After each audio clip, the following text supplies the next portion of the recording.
punta ka sa app ng C#, tapos type mo lang itong nasa itaas. Dahil mahalaga ito, dahil kapag wala kang nilagay dyan na mag-e-error yan, kaya dapat tama ang nilalagay mo dyan, base sa gagawin mong code. Itong nakikita mo mula dyan sa console write line, enter the size of the pattern, hanggang sa number 5 ay itype mo lang o enter. Bakit? Kailangan nito para makontrol ng user ang laki ng pattern. Kung walang input, hindi natin malalaman kung gaano kalaki ang mga shape. Para gumana ang loops na tama, halimbawa, kung ang n equals 5, maglo-loop lang ito ng 5 beses upang mabuo ang pattern. Para naman maging flexible ang program, hindi fix ang laki ng pattern. Pwede kang maglagay ng mas maliit o mas malaking number. At mag-a-adjust ang pattern ayon sa nilagay mo na number. So, next, type mo lang yan. Pagkatapos nyan, itong nakikita mo dyan ay pinapatakban nito ang loop mula 0 hanggang n-1 na nangangahulugang n-1 na nangangahulugang mayroon n na linya sa itaas at bahagi ng hourglass. Sunod, ito namang yan, gumuguhit ang spaces. Yan, nakikita mo dyan sa unahan upang dahan-dahang lipat ang asterisk pa kanan habang bumababa. Next naman, ito, ginagamit ito upang bumuo ng mga asterisk kung saan ang bilang ng asterisk ay pabawas sa bawat linya. So, sunod naman, nililipat ang cursor sa bagong linya para sa susunod na row pattern. Sunod, i-type mo lang din ito. Yan. So, ito,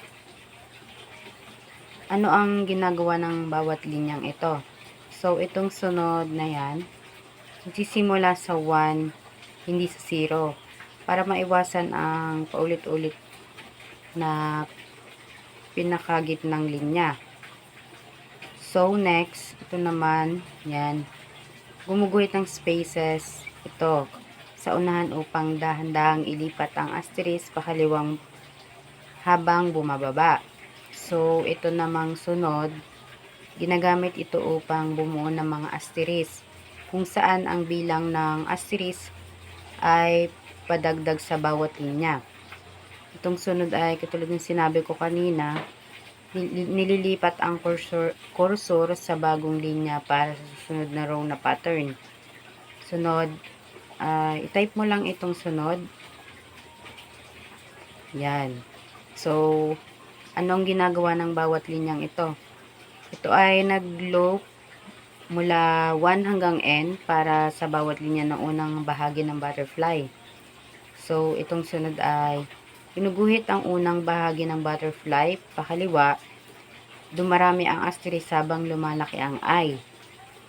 So, the next is ito, naglalagay ng spaces, ito, sa gitna, na lumiliit habang lumalaki ang I.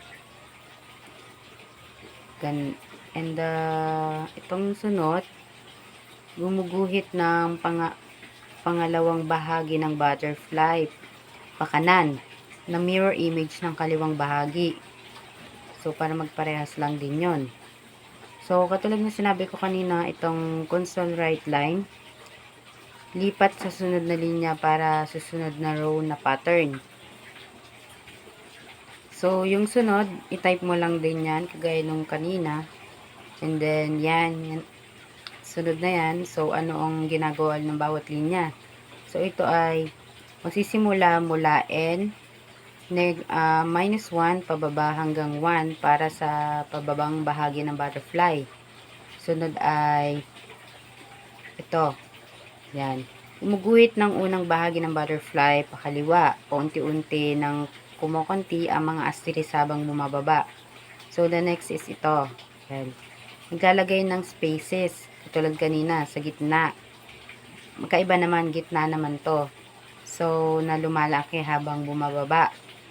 So, ito namang sunod, kumuguhit ng pangalawang bahagi ng butterfly, pakanan, sa mirror image ng kaliwang bahagi.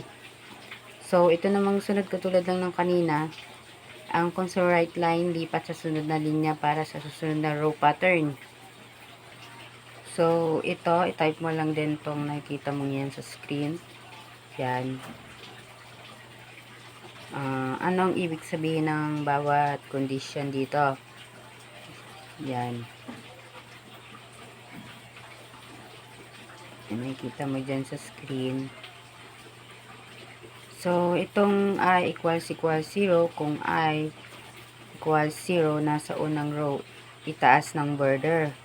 Sunod naman itong I equals n minus 1, kung ang I ay equals n minus 1, nasa huling row, ibabang border.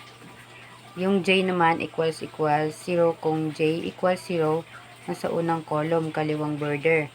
Sunod ay j equals n minus 1, kung j equals n minus 1, nasa huling column, kanang border. So, itong sunod naman ay I equals j, kung ang I at j ay magkapareho, pahalang na diagonal, kaliwa to kanan. Ang I plus j equals n minus 1, kung ang index sum ay I plus j ay n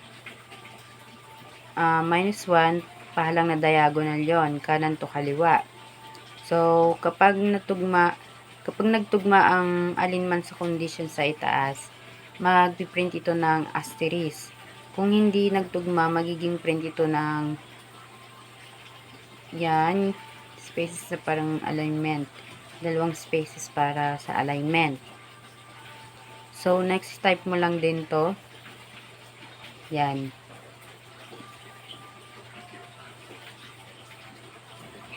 Yang. So, yan. Type mo lang din yan. So, ibig sabihin naman yan ay, ang I ay nagsisimula sa N. Pinakamalaking row yon at bumababa hanggang 1. Dahil pababa ang pyramid, kailangan nating magsimula sa pinakamalawak na row.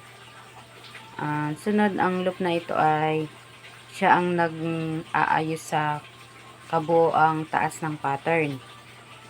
So, ito namang sunod, yan. Nakikita mo dyan. Nagpiprint ng spaces yan, ito, yan. Sa kaliwa upang i-align ang mga asterisk. So, ito, ginagamit ang n minus 1 upang tiyakin na ang mga asterisk ay papaliit pababa. So, ang sunod ay unang row. Walang spaces, yung n minus n equals 0. Kaya, nagsisimula ito sa pinakagitna. Sa sunod naman, sa sunod na rows, dumadami ang spaces na nagre-resulta sa hugis ng pyramid. So, itong sunod, yan, ginagamit ang formula na 2 asterisk I, yan, minus 1 upang gumawa ng odd numbered sequence. So, ito namang sunod, i-type mo lang din yan. Yan. Okay.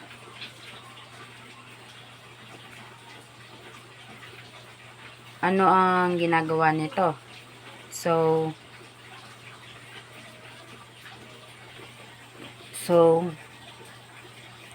humihingi ito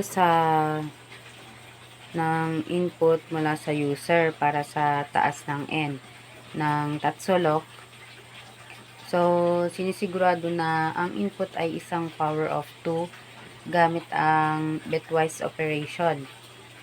Ang n, so yan, ibig sabihin hindi siya power of 2.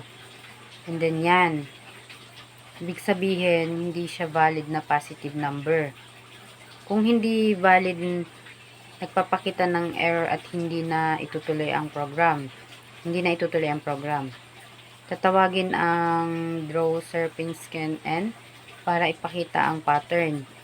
So, yun. And then, yan. Yan. Okay, type mo lang din yan. makikita mo sa screen, type mo lang. So, ano ang ginagawa nito ulit? So, nagdedeklara ng 2D array char string triangle kung saan lalagay ang mga tatsulok na yon. So pinupuno ng spaces na yan ang buong grid para hindi magulo ang output. So tatawagin ang generate triangle na yan upang buuin ang Sierpinski pattern. So ipiprint ang triangle array sa console para makita ng user. So itong yan nakikita mo dyan na yan, type mo lang din yan. So ano ang ginagawa niyan nito? So base case, if size equals 1, kapag umabot na sa pinakamaliit na bahagi ng fractal, malalagay ng asterisk sa tamang position. So recursive calls, hahati ang malaking so hinahati sila sa tatlong mas maliit na tatsulok. Top triangle o row call half, bottom left triangle row plus half call minus 1, minus half. So ayan lang din, tulad ng din na nasa taas. So patuloy nito itong inuulit hanggang maabot ang pinakamaliit na level ng fractal. So yun, makikita natin dyan mamaya yung pinaka-final na code, yung pag niranan natin. So yun, makikita natin yung kung ano yung sinasabi ko kanina. Makikita natin yung pinaka-output na sinasabi ko kanina dun sa 5 yon. So bakit mahalaga ang function na yan, na ito? Para hindi kailangang magmano-mano gumuhit ng mga hourglass, mga iba pang mga shape. Ginagamit natin ang loops upang automatic na mabuo ito. So, para mas madaling baguhin ang laki ng pattern, gamit ang mga n, ganyan. Kaya kahit anong laki ay gagana ito. Kung tama yung pagkakalagay mo at saka yung mga pare-parehas dapat. Para hindi ka rin mag-error. Pero hindi naman maiwasan ng error. Para mas maayos at madaling basahin ang code sa pamamagitan ng function. Kaya mahalaga talaga ang function para mas madaling maintindihan. So, makikita natin dito ang ating code. Yan. So, yan lang.